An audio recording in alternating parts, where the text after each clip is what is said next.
Hey everyone! Today, we're going to tackle a psychological tool that you've probably seen floating around online or maybe even in a doctor's office, the DASS-21.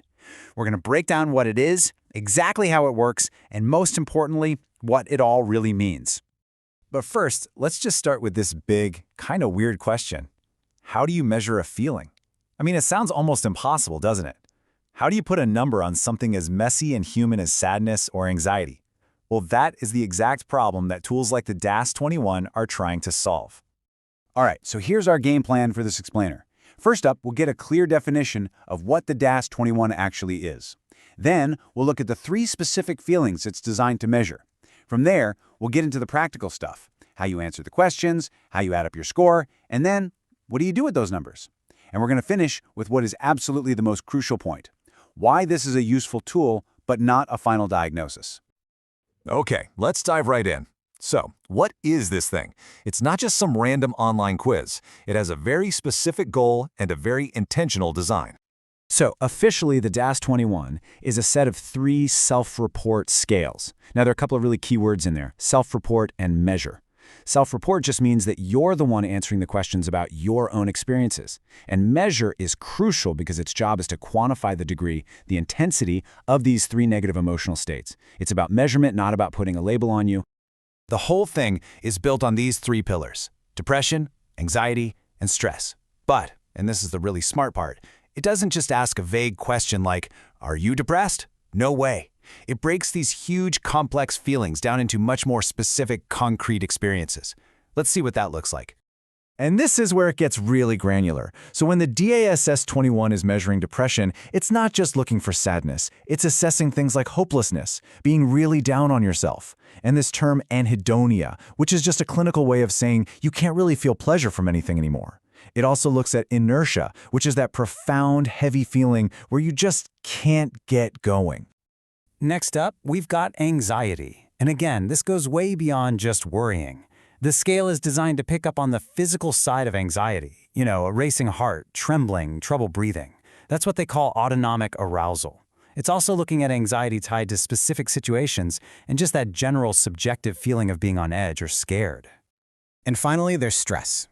The DASS-21 thinks of this as a state of being persistently wound up. You know that feeling. You're touchy, you overreact to little things, you're constantly agitated. It's that feeling of just not being able to unwind or relax. It's about irritability, impatience, that whole vibe. So now we know what it's measuring. The next logical question is, how does it measure it? This brings us to the actual questions and the super simple rating scale you use to answer. It's really straightforward. For each of the 21 statements, you ask yourself one simple question. How much did this apply to me over the past week?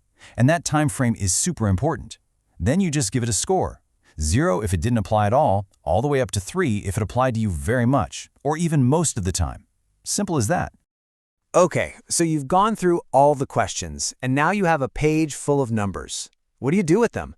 How do we turn all that raw data into a meaningful score for depression, anxiety, and stress? The math here is actually pretty simple. First, you just add up the scores for the 7 questions that belong to each category. Easy enough. But then there is one final, absolutely critical step. You have to multiply each of those totals by 2. You have to! Why? Well, it's because the DASS-21 is actually a short form of a longer 42-question test. Doubling the score makes it comparable to the original, which keeps everything standardized. All right, you've done the calculations, and now you have 3 final numbers. 1 for depression, 1 for anxiety, and 1 for stress. So now what? What do these numbers actually mean? Before we look at any charts, it's so important to get the philosophy behind this test. The DASS-21 uses what's called a dimensional model. Here's the best way to think about it. Mental health isn't like an on-off switch, where you either have a condition or you don't. That's just not how it works. It's way more like a dimmer switch. It measures the degree and intensity of an experience, not whether it's simply on or off. And this is basically how you read that dimmer switch. The scores are grouped into these severity labels, from normal all the way up to extremely severe. So you just take your final score for, say, depression, and you find where it fits on this table. If you got a 16, for example, that would fall into the moderate range. These are just guideposts, you know? They're there to help put the number into some kind of context. And that brings us to what is, without a doubt, the single most important part of this entire explainer. This is about understanding what the DAS-21 is and what it absolutely is not. Let me be perfectly clear about this, because it's a direct quote from the official instructions for the test. A score from this questionnaire is not a diagnosis. It can't possibly capture all the nuance, your personal history, and the context that a real conversation with a trained professional can. It is a screening tool, it's a snapshot in time, it's a great conversation starter, but it is never, ever the final word. So what's the real takeaway here? If you take the test and your scores are concerning, or frankly, even if you don't take it and you're just struggling, the right next step is not to self-diagnose. The next step is to talk to someone. Contact your doctor, reach out to a qualified mental health professional. A tool like this can be a really valuable way to help frame that conversation, but it can never, ever replace it. And that kind of leaves us with one last thought to chew on. If a score is just a number on a scale, what's its real value? Well, maybe its value isn't in giving us a neat, tidy answer. Maybe it's in helping us to ask better questions about our own well-being, and maybe it's just the push we need to seek out a real human conversation. Thanks for watching.